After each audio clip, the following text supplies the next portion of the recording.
우리 좌우에 계신 분들, 앞뒤에 계신 분들 보시면서 인사하겠습니다. 사랑합니다. 축복합니다.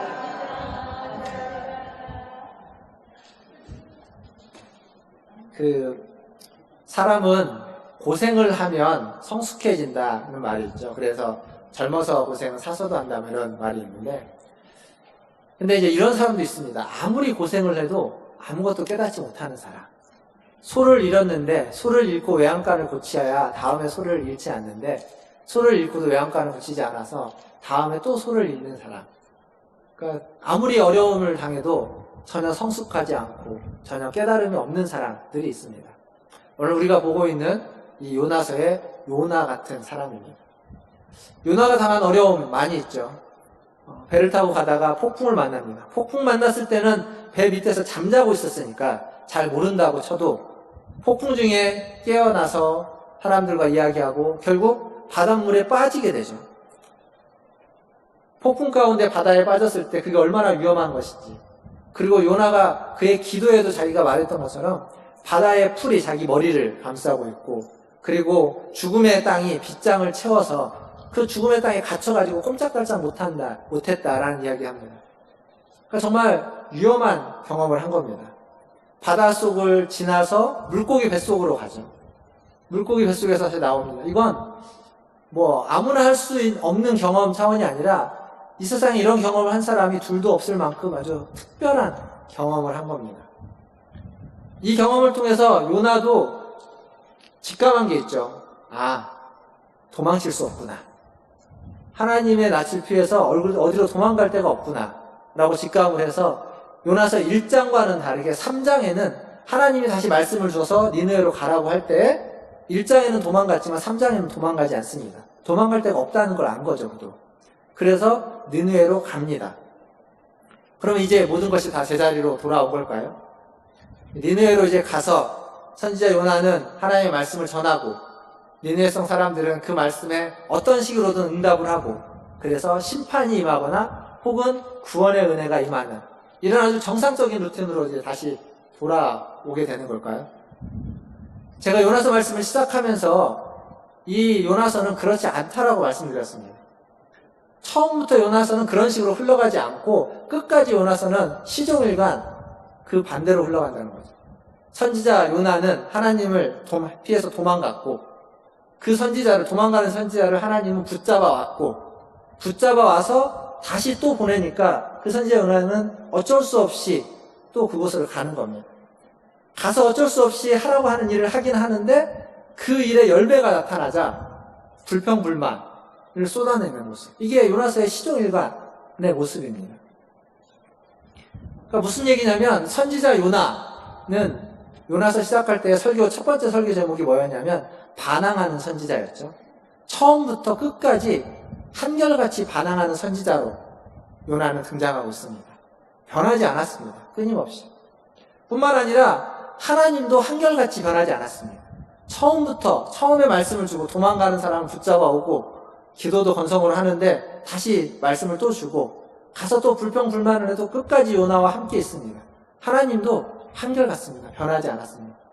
오늘은 이 한결같은 요나와 한결같은 하나님의 마음에 대해서 좀 살펴보려고 합니다. 첫 번째로 생각해 볼 건 한결같은 요나의 마음이죠. 반항하는 선지자 요나의 마음. 우리가 만약에 지난주에 제가 살펴봤던 요나서 2장을 회개의 기도다라고 생각을 하면, 요나서 3장은 회개했던 선지자가 다시 하나님의 사명을 재확신해서 재각성하고 새롭게 깨닫고 장착을 해서 복음을 전하러 가는 겁니다. 물고기 뱃속에서 토해져 나와서 먼 거리인 니느웨까지 요나가 가는 거죠. 순종하는 마음으로 가서 사역을 합니다. 그리고 그 사역에 열매가 나타나는 거죠. 근데 계속 말씀드리지만 떼어놓고 보면, 앞뒤 맥락과 상관없이 그냥 딱 떼어놓고 보면 맞는 얘기고 멋있는 얘기고 아름다운 이야기지만 앞뒤 맥락을 쭉 이어서 보면 그렇지 않다라고 말씀드렸습니다. 특별히 4장 1절에 가보면, 니느웨성 사람들이 회개한 뒤에 나오는 4장 1절에 가보면 하나님 뜻을 돌이킨 후죠. 요나가 성을 내고 분을 냅니다. 그러니까 요나는 안 변한 겁니다.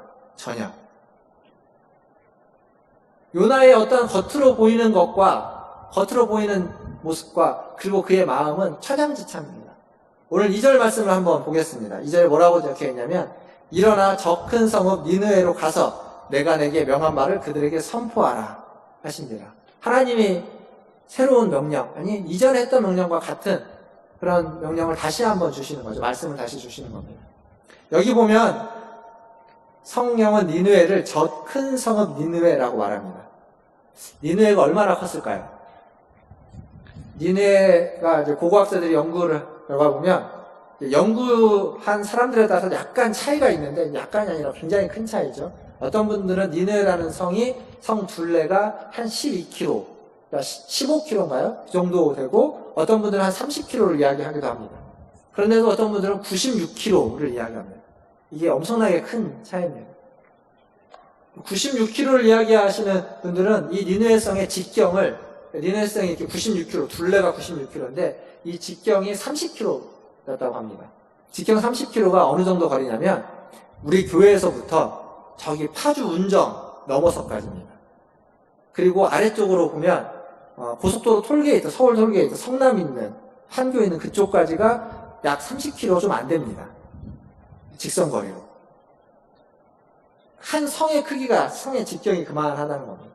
서울시 전체를, 둘레를 제가 어제 이제 지도 놓고 이렇게 거리를 이렇게 재봤거든요, 지도로. 그래서 재봤는데, 저 위에 상계동 쪽 좀이 너무 위로 올라가 있기 때문에 좀 떼고, 은평구로 해가지고, 수유리 쪽으로 해서, 하남, 이쪽 남양주, 하남시로 해서, 강남 쪽 밑에 해서 사당 지나서 광명시, 부천 시점까지 이렇게 둘레를 돌면 90km 정도 됩니다. 물론 이제 직선거리입니다. 직선거리이기 때문에 실제 길로 따지면 훨씬 더 긴 거리지만, 그러니까 이 니느웨성이 엄청나게 큰 성입니다. 성벽이 그렇게 96km나 되는 대로 둘려져 있고 그 각 성벽에는 1500개나 되는 망대가 있습니다. 사람들 외세의 침략을 대비하기 위한 망대가 1500개나 있습니다. 1500개. 그리고 성벽 위에는 이제 사람이 다닐 수 있는 길이 있지 않습니까? 그 길의 넓이가 마차 3대 이상 지나가는 넓이. 이게 어느 정도 넓이냐면 중국에 가면 서안이라는 실크로드가 시작되는 그 도시가 있습니다. 그 서안에 가면 장안성, 서안과 장안이 이렇게 연결되어 있는데 장안성의 성벽이 그대로 존재하고 있는데 제가 예전에 오래전에 가본 적이 있는데 그 성벽 위에 올라가면 큰 대형 버스 2대, 3대가 지나갈 수 있을 만큼 그 위에가 넓습니다. 그러니까 우리 앞에 있는 이 도로 있죠? 도로 폭보다 넓은가요? 그만합니다. 도로 폭이 지금 4차선이니까 그 정도 넓은 겁니다.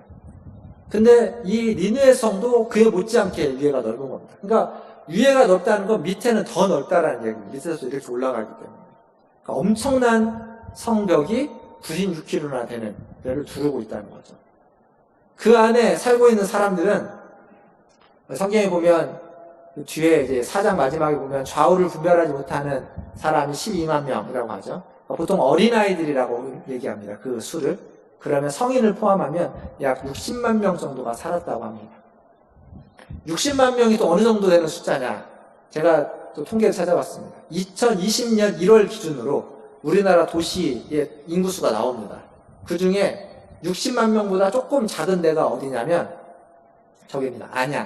안양이 56만 명입니다. 안양시 전체 인구가. 그리고 60만 명보다 바로 위에 넘는 데가 어디냐면 전주와 천안이 65만 명입니다. 그러니까 니느웨 성은 전주와 천안보다는 조금 작고 안양보다는 좀 큰 도시인 겁니다.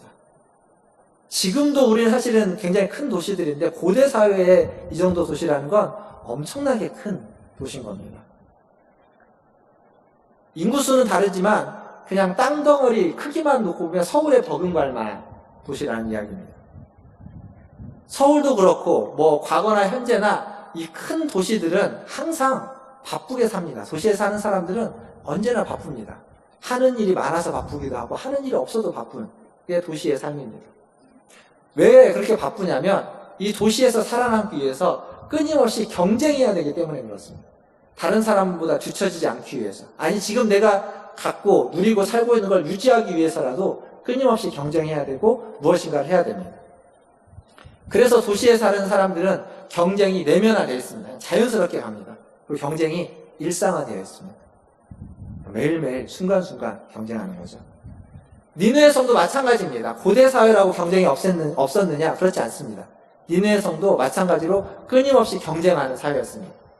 어디까지 경쟁을 하냐면 피를 흘리기까지 경쟁을 하고 거짓과 악독으로 다른 사람을 짓밟아서 경쟁을 하고 다른 사람의 것을 탈취하면서 경쟁하는 사회. 그게 니느웨 사회였습니다. 어디서 알 수 있느냐? 나훔서 3장 1장에 나옵니다. 3장 1절에 나옵니다. 나훔서는 니느웨 성에 대한 또 다른 나훔 선지자의 경고입니다. 나훔서 3장 1절에 보면 이렇게 되어 있죠. 화 있을진저 피의 성이여 그 안에는 거짓이 가득하고 포악이 가득하며 탈취가 떠나지 아니하는도다. 니느웨 성에 대해서 이야기하는 겁니다. 니느웨 성이여 화 있을진저 너는 피의 성이다. 피 흘리는 성이라는 겁니다. 그리고 그 안에는 거짓과 악독이 가득하다는 겁니다. 포악이 가득하다는 겁니다. 그리고 탈취, 다른 사람 것을 빼앗는 것이 떠나지 않는 성. 그 안에서 계속 일어나고 있는 일들입니다. 왜 이들이 이렇게 살까요? 경쟁하면서 거기에서 더 나은 삶을 살기 위해서. 다른 나라를 침략해서 다른 나라를 짓밟기도 하지만 그들 안에서도 그러한 삶을 살아가고 있는 겁니다. 지금 요나가 하나님의 말씀을 전해야만 하는 성읍이 이런 성읍입니다. 거기 가서 축복의 이야기를 하는 것이 아니라 심판과 진노의 이야기, 멸망의 이야기를 해야만 하는 겁니다. 아마 요나가 물고기 뱃속에서 나와서 니느웨까지 가는 동안 이게 니느웨 성이 해변가에 있는 성이 아니거든요. 내륙에 있습니다. 내륙에. 이라크 북쪽에 있는 성이기 때문에 거리로 따지면 수백 킬로가 됩니다. 그러니까 거기를 요나가 가야 되기 때문에 이게 하루 이틀 걸린 시간이 아닌 겁니다. 성경은 전혀 나와 있지 않지만 거리상으로 수십일 이상 걸린 거리를 요나는 가는 겁니다. 가면서 무슨 생각을 했을까? 아마 수많은 생각들을 했겠죠. 그의 마음이 오락가락 엎치락뒤치락 했을 겁니다. 여튼 그렇게 해서 갔습니다. 그 성읍에 도착을 했죠. 그 성읍에 도착해서 보니까 성읍이 엄청 큰 겁니다. 걸어다니는데 3일은 걸려야 이렇게 직선거리를 통과할 수 있는 거리니까. 근데 그 요나는 거기를 딱 하루만 사용을 합니다. 하루 동안 돌아다닐 수 있는 거리가 얼마만큼 될까요? 제가 이것도 또 지도로 확인해 봤습니다. 김포공항에서 그 잠실에 있는 롯데타워 있죠? 새로 생긴 롯데타워까지를 지도에서 찍고 시작, 출발 찍고 거기에 이제 자동차도 나오고 대중교통도 나오는데 지도 앱에 보면 사람의 도보가 나옵니다. 도보를 얼마나 걸리는지 딱 찍어보니까 얼마나 나온지 아십니까? 9시간 정도 나옵니다. 9시간. 걸어서 9시간이면 갈 수 있다고 합니다. 아마 실제로는 훨씬 더 걸릴 겁니다. 9시간을 똑같은 속도로 쉬지 않고 걸어야 된다는 이야기인데 그렇게 놓고 보니까 이 서울시를 관통하는데 하루 잡으면 좀 고생스럽지만 하루 잡으면 관통할 수 있을 것 같아요. 서울시내를. 그러니까 요나가 관통을 했다는 건 하루 만에 이 니느웨 성을 관통했다는 건 불가능한 일은 아닌 것 같습니다. 근데 관통을 했다는 것과 거기를 다니며 사람을 만나서 이런 말씀을 전했다는 건 완전히 다른 얘기입니다. 서울을 여기저기 흩어진 사람들에게 말씀을 전하러 간다. 하루 만에 불가능한 거죠. 불가능한 겁니다. 수일, 일주일, 열흘 이상 걸려도 될까 말까. 다는 아니어도 좀 요소 중요한 지점만 다닌다고 해도 그렇게 이상 걸리는 겁니다. 근데 오늘 본문에 보면 4절에 요나는 딱 하루만 하고 말았습니다. 왜 그랬을까요? 니느웨 성 사람들이 무서워서 그랬을까요? 아니면 계속 앞에서부터 생각한 것처럼 하나님이 하라고 시키는 거니까 하기는 하는데 혹시 회개할까봐 그냥 그렇게 한 걸까요? 정확한 이유를 우리가 알 수는 없습니다. 요나한테 물어보지 않았습니다. 그런데 지금까지 요나의 모습을 보면 알 수 있는 것입니다. 만약에 요나가 기적을 경험하고 정말로 회개했다면, 그래서 하나님으로부터 어떤 사명감을 재무장했다면, 그렇다면 요나는 딱 하루만 사역하지 않았을 겁니다. 왜냐하면 유예기간이 40일이나 있거든요. 40일 동안 사역할 수 있는 시간이 있는 겁니다. 불이 떨어지기 전까지. 그러니까 더 많은 시간, 더 많은 사람들에게, 더 많은 장소에 가서 사역을 했을 텐데 요나는 딱 하루만 하고 말았습니다. 그 얘기는 뭐냐면 그냥 어쩔 수 없어서 시키니까 하는 일이지 하는 신용만 한 겁니다. 건성건성 대충 했다는 거죠. 나 확인을 했다는 겁니다. 시키니까 확인을 했다는 겁니다. 이게 3장에서 요나가 보여주고 있는 사역의 자세이고 태도입니다. 한결같죠? 1장과 2장의 모습, 4장의 모습과 똑같은 모습입니다. 또 요나가 전한 메시지도 마찬가지입니다. 메시지는 4절에 보니까 뭐였냐면 40일이 지나면 니느웨가 무너지리라. 아주 간단합니다. 아주 간단한 메시지입니다. 근데 여기에 요나의 마음이 전혀 느껴지지 않습니다. 60만 명, 수십만 명의 사람이 죽는 일인데 그 수십만 명의 사람들을 향한 연민이 전혀 담겨져 있지 않습니다. 이게 무슨 얘기냐면 선지자들이 보통 예언을 할 때, 심판을 예언할 때는 일정한 패턴이 있습니다. 일정한 패턴이 뭐냐면 하나님의 진노가, 하나님의 심판이 곧 너희에게 임한다. 여기서 끝나지 않습니다. 너희에게 임한다. 그런데 너희가 회개하여 돌이키면 혹시 하나님이 너희에게 자비와 긍휼을 베풀지도 모른다. 그러니 회개해라. 돌이켜라. 그리고 이 얘기를 선지자들은 한 번 하지 않습니다. 꼭 반복해서 합니다. 하나님의 심판이 눈앞에 왔으니까, 이제 얼마 남지 않았으니까. 그러니까 이 요나서의 이야기로 하면 40일 뒤면 하나님이 여기를 심판한다고 하시니까 돌이켜라, 회개하라 라는 메시지가 언제나 따라옵니다. 그 메시지에서 중요한 핵심은 어디에 있냐면 심판에 있지 않습니다. 돌이키라는 거죠. 회개하라에 중요한 포인트가 있습니다. 그런데 요나의 이 사역에는 그 뒷부분이 없습니다. 뒷부분이 아예 언급되지 않고 그냥 오로지 망할 것이다. 하나님이 망하게 할 것이다. 무너지게 할 것이다. 라는 것만 있습니다.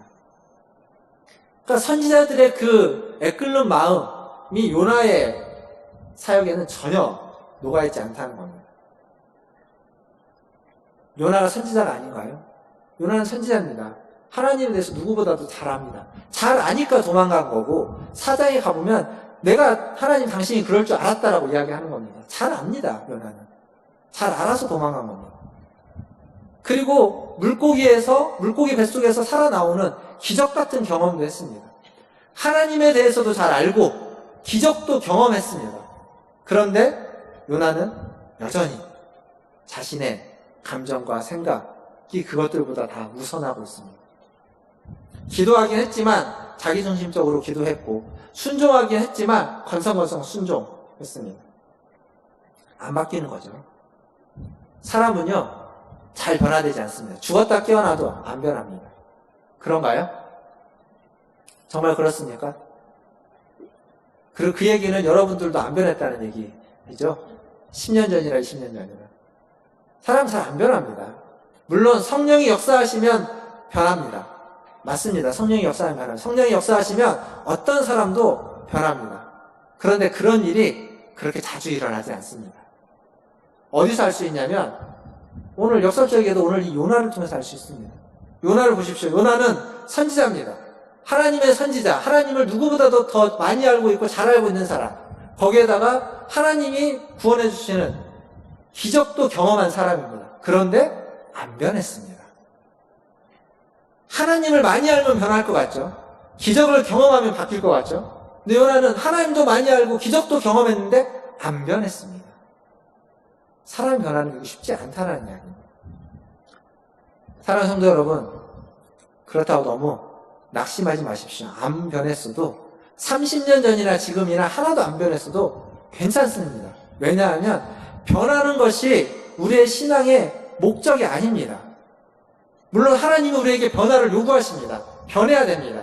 그러나 변하는 것이 목적이 아닙니다.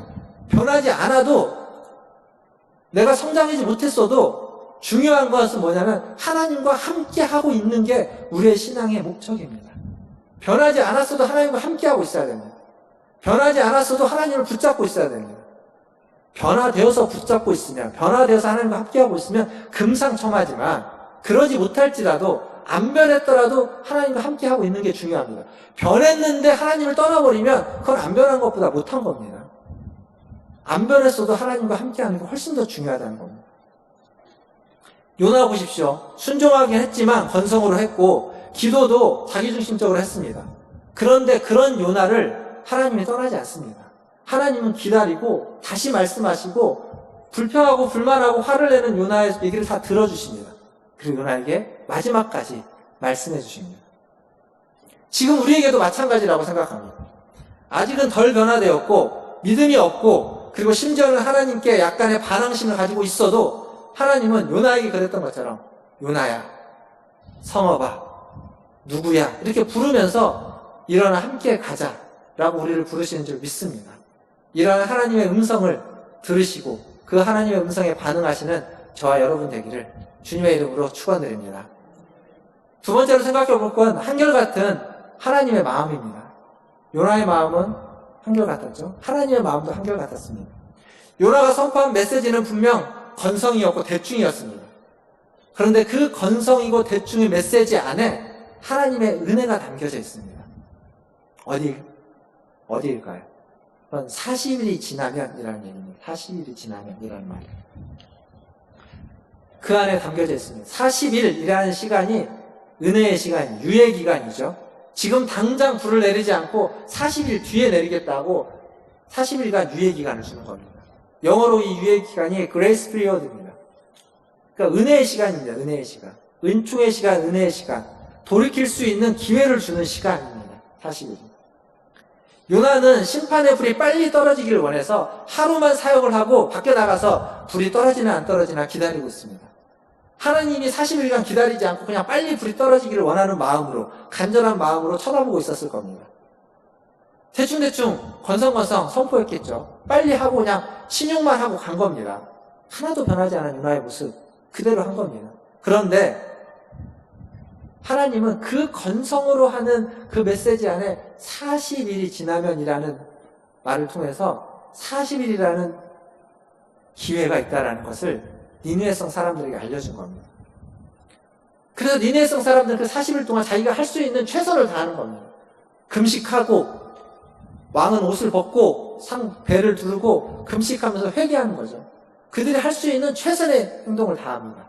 물론 우리가 최선을 다한다고 해서 하나님이 언제나 용서해 주시고 우리를 받아주신다고 보장하지는 않습니다. 보장되는 건 아닙니다. 그럼에도 불구하고 하나님이 니느웨성에 요나를 보내면서 경고했던 이유가 뭘까요? 끝까지 버티다가 멸망당하기를 생각하면서 그걸 기대하면서 경고했을까요? 그게 아니지 않습니까? 돌이키기를 원하는 겁니다. 분명 니느웨성 사람은 악명 높은 아수르의 수도, 악명 높은 제국의 사람들입니다. 그렇지만 그들조차도 하나님은 아끼셨습니다. 요나서 4장 11절, 요나서의 맨 마지막, 하나님이 요나에게 하는 맨 마지막 절을 보면 그렇게 적혀 있습니다. 하물며 이 큰 성읍 니느웨에는 좌우를 분별하지 못하는 자가 12만 명이요 가축도 많나니 내가 어찌 아끼지 아니하겠느냐. 하나님 이렇게 얘기했습니다. 요나에게 한 마지막, 성경에 기록되는 마지막 말씀이죠. 아낀다는 겁니다. 그들이 아무리 악명이 높아도, 그들이 아무리 악명 높은 제국의 사람들이어도 하나님은 그들을 아껴서 그들이 돌이키기를 원했기에 요나를 보냈고, 요나의 그 건성건성하는 메시지를 통해서 그들이 반응하게 하신 겁니다. 기다렸던 거죠. 이게 한결같은 하나님의 마음입니다. 요나를 처음 부를 때도 하나님은 이 마음이었고, 요나가 도망쳐갈 때, 폭풍을 보내면서 요나의 앞길을 막을 때에도 하나님은 이 마음이었습니다. 요나가 물고기 뱃속에서 자기중심적으로 기도할 때도 하나님은 이 마음으로 그 기도를 들으면서 마지막 구원은 여호와께 속하였나이다라고 하는 그 말씀 하나로 요나를 다시 뱉어내게 했습니다. 그리고 건성건성 메시지를 전할 때에도 하나님이 이 마음을 그대로 견지하고 있었습니다. 그래서 그 대충 전한 메시지 속에, 대충한 사역 속에 신용만 한 사역을 통해서 하나님은 니느웨성 사람들의 귀를 열고 마음을 열게 하신 겁니다. 요나가 아무리 대충 해도, 아무리 건성으로 해도 하나님의 일을 요나는 막을 수 없습니다. 사장에 가서 요나가 생떼를 써도, 왜 그렇게 했냐고 생떼를 써도 안 되는 건 안 되는 겁니다. 하나님이 하시고자 하는 일은 되는 겁니다. 하나님의 한결같은 마음입니다. 또 하나의 하나님의 한결같은 마음이 있습니다. 그건 뭐냐면 니느웨성을 향한 한결같은 마음만이 아니라 요나를 향한 한결같은 마음도 있습니다. 요나의 반항, 요나의 적반하장의 기도, 그리고 요나의 건성으로 대충하는 사역. 그럼에도 불구하고 하나님은 요나에게 한결같이 대합니다. 버리지 않습니다. 떠나가지 않습니다. 요나가 도망을 가도 책망보다는 요나가 가는 그 길 앞을 폭풍을 보내서 막으시고, 요나가 자신의 목숨을 값없이 버려도 꾸짖지 않고 물고기를 보내서 그를 건지시고, 매우 불성실하게 기도해도 참아 주시고, 그리고 사역도 대충대충 해도 그 대충대충 하는, 그 건성으로 하는, 중간을 잘라먹는 그 사역을 통해서, 그 말을 통해서도 하나님은 일을 하십니다. 그리고 요나한테 뭐라고 혼내지 않습니다. 그걸 통해서도 회개의 길을 여시는 겁니다. 니느웨 성의 사람들에게 회개의 길을 열 뿐만 아니라 4장을 통해서 볼 때는 요나에게도 다시 회개를 할 수 있도록 내가 아끼는 것이 당연하지 않느냐. 그 사람들, 그 가축들 내가 아끼는 것이 당연하지 않느냐. 그 말이 무슨 얘기일까요? 내가 너도 아낀다는 얘기입니다. 너도. 그런 그들도 아꼈지만 지금 너와 같은 사람들 내가 아낀다는 겁니다. 요나의 부족함을 떠나서 요나가 엇나갔을 때에도 하나님은 한결같이 그 요나를 붙잡고 요나와 함께 하셨습니다. 니느웨를 아낀 것과 똑같은 마음으로 요나도 아끼기에 하나님은 함께 하신 겁니다. 요나가 폭주를 해도, 사자에 가면은 정말 불평과 막 성을 내면서 불만을 쏟아내고 있죠. 내 이럴 줄 알았습니다. 그러니까 차를 나를 죽이십시오. 막 이렇게 배째라라고 하고 있을 때에도 하나님은 떠나지 않습니다. 그 요나에게 아까 4장 21절 읽어준 것처럼 그렇게 마지막까지 말씀하십니다. 요나 들으라고 하는 얘기입니다. 말씀을 맺겠습니다. 말씀이 왜 갑자기 맺어지냐면, 사실 3장 전체가 오늘 한 번의 설교로 준비를 했는데, 준비를 하다 보니까 뒷부분의 얘기도 또 중요하고 좀 같이 따로 나누고 싶어서 설교를 중간에 이렇게 좀 잘랐습니다. 그러니까 갑자기 좀 결론을 내게 됐는데, 갑자기 결론을 내면서 제가 딱 떠올랐던 교회가 하나 있습니다. 이게 뭐냐면, 저희 장인 어르신이 광주에서 목회하셨던 교회, 그 교회 이름이 한결교회입니다. 한결교회. 한결같은 교회. 이름 참 좋은 이름인 것 같습니다. 한결같은 교회. 교회도 한결같고, 그리고 저희 장인 어르신 사역도 한결같았고, 제가 아는 한 저희 장인 어르신의 10년 전, 20년 전 모습이나 지금도 은퇴하시기 전이나 은퇴하신 후나 이렇게 살아가시는 모습을 보면 한결같습니다. 한결같다는 건 참 좋은 겁니다. 그런데 한결같아야만 하는 것이 한결같아야 되지, 한결같지 말아야만 하는 것이 한결같으면 좋지 않습니다. 근데 우리는 보통 한결같지 말아야만 하는 것을 한결같이 붙잡고 있는 경우들이 있습니다. 그런 사람들이 있습니다. 내 모난 성격, 젊었을 때나 나이가 들어서나 여전히 괄괄하고 욱하는 성격, 이런 건 한결같지 않아도 됩니다. 젊어서는 좀 혈기가 있으니까 해도 나이가 들면 좀 이렇게 연륜이 있으니까 좀 잦아들어도 됩니다. 근데 그런 거 한결같은 분들, 한결같지 않아도 됩니다. 다른 사람의 잘못을 잘 들춰내는 것들, 직설적인 말투, 제가 굳이 이야기하지 않아도 참 저런 건 바뀌어야만 한다라고 남에게 이야기하는 것이라면 나에게도 마찬가지입니다. 그런 모습 나에게 있다면 그건 바뀌어야 됩니다. 한결같지 않아도 되는 겁니다. 근데 한결같아야만 하는 것도 있죠. 변함없이 한결같아야만 하는 것들도 있습니다. 근데 한결같은 것을 고수하다 보면요, 사실 속상할 때 훨씬 많습니다. 한결같은 게 뭘까요? 사랑하는 것, 다른 사람들에게 자비와 긍휼을 베풀어주는 것, 양보하는 것, 겸손한 것, 배려해주는 것, 다른 사람을 안쓰럽게 여기고 잘 대해주는 마음, 이런 것들은 한결같아야만 하는 마음입니다. 그런데 이렇게 한결같이 이런 마음을 가지고 사람들 대하고 살아가다 보면 속상할 때가 많습니다. 그리고 사람들에게 상처를 받을 수도 있습니다. 때로는 뒤통수를 맞을 수도 있습니다. 그래서 한결같았던 그 마음을 버려버리고 싶기도 합니다. 내가 왜 바보처럼 그렇게 살아야 하냐고 가슴 속에 막 속 터지는 일들이 생기죠. 그러니까 한결같은 게 어려운 겁니다. 한결같아야만 하는 것을 지킨다는 건 쉬운 일이 아닙니다. 요나처럼 그냥 반대로 한결같은 것, 이렇게 어거지 불고 불평불만하고 이런 건 쉽습니다. 한결같이 살아가는 게. 그러나 하나님처럼 그런 사람을 붙잡고 끝까지 붙잡고 놓지 않고 옆에 있어주고 들어주고 얘기해주고 설득해주고 기다려주는 거, 이건 어려운 겁니다. 근데 한결같아야만 하는 건 그런 것들입니다.